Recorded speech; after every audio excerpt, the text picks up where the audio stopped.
माझं नाव वैष्णवी गणपत गरते, राहणार कर्जत, जिल्हा अहिल्यानगर. माझं थोडक्यात परिचय द्यायचं म्हणलं तर माझं प्राथमिक शिक्षण आणि माध्यमिक शिक्षण श्री रविशंकर विद्या मंदिर कर्जत आपल्या इथंच झालेलं आहे. 10वी नंतर एक बेस्ट ऑप्शन म्हणलं तर दादा पाटील पहिल्यांदाच माझ्या ह्याच्यात होतं. करायचं तर दादा पाटीलला 11वी-12वी करायचं. आपले सर संजय नगरकर सर, त्यांचं पण म्हणजे पहिल्यापासून एक छंद असतो, म्हणजे व्यक्तीच्या गुण किंवा काहीतरी असतात. तर माझ्यामध्ये सिंगिंगचं एक हॉबी माझ्यात होती आणि त्याला जर कुठंतरी एक वाव मिळावा यासाठी जर मला एक स्टेज भेटलं तर ते म्हणजे दादा पाटील कॉलेजचं भेटलं. 10वी नंतर मला 92.80% आले. त्यावेळेस इथे नंबर लागला, खूप मस्त वाटलं. शेवटचं माझं भाषण जे असेल तर 12वी निरोप समारंभाचं, आज त्याच्यानंतर 2 वर्षानं मी इथं उपस्थित आहे.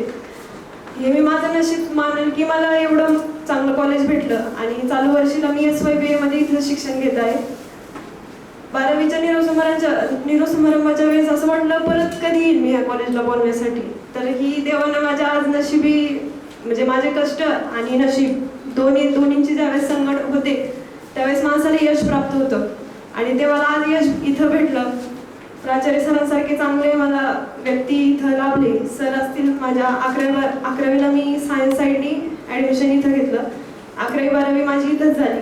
त्यानंतर मग बाहेर जायचं म्हणलं, मी पुण्याला होते 1.5 वर्ष अकॅडमीला, शिवचैतन्य अकॅडमी म्हणून आहे.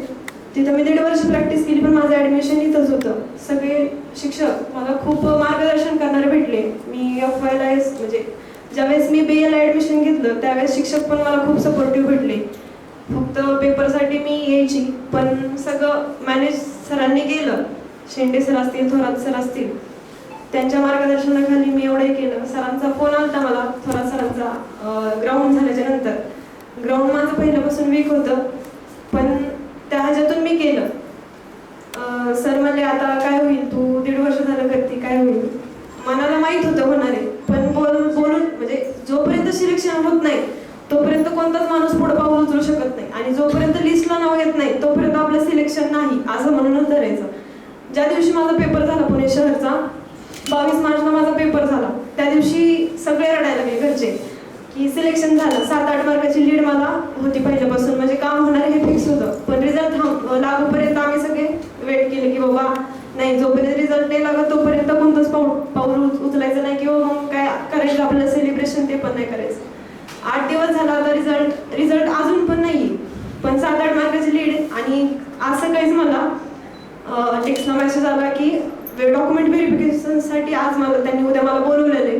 म्हणजे आज फिक्स झालं की माझं सिलेक्शन झालेलं आहे. जे ओपनमधून निवडून आले त्यांना तो टेक्स्ट आलेला आहे. म्हणजे माझी कास्ट ओबीसी मधून माझं सिलेक्शन झालेलं आहे. ओबीसीचं मेरिट 118 तरी लागलं.